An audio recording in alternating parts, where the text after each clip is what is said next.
कुठल्याही अभ्यासामध्ये घवघवीत यश जर हवं असेल तर 3 गोष्टी हव्या असतात बघा. सगळ्यात महत्त्वाची असते जिद्द, त्यानंतर परिश्रम आणि तिसरं सगळ्यात महत्त्वाचं आहे सातत्यपूर्ण अभ्यास.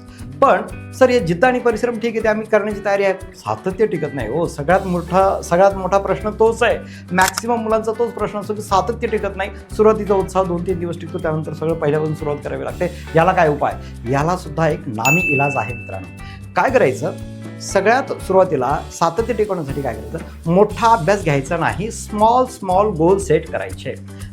या 2 ते 3 दिवसांमध्ये मला काय करायचं, या आजच्या दिवसामध्ये मला काय करायचं आहे हे ठरवायचं अगोदर. आणि त्यानंतर दुसरी गोष्ट काय, डेली रेकॉर्ड ठेवायचा आणि ट्रॅक करायचा आपला प्रोग्रेस.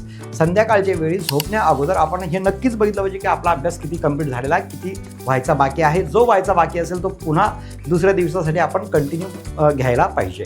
हे कुठवर करायचं? तर हे करायचं हॅबिट होईपर्यंत, सवय लागेपर्यंत. साधारणपणे 1 महिन्याच्या आत किंवा फार झालं तर 2 महिन्याच्या आत तुम्हाला याची सवय नक्कीच लागेल. आणि एकदा का याची सवय लागली तर मग मात्र सातत्य हे अभ्यासातलं कधीच घटणार नाही, कधीच संपणार नाही आणि शेवटी यश तुमचंच आहे.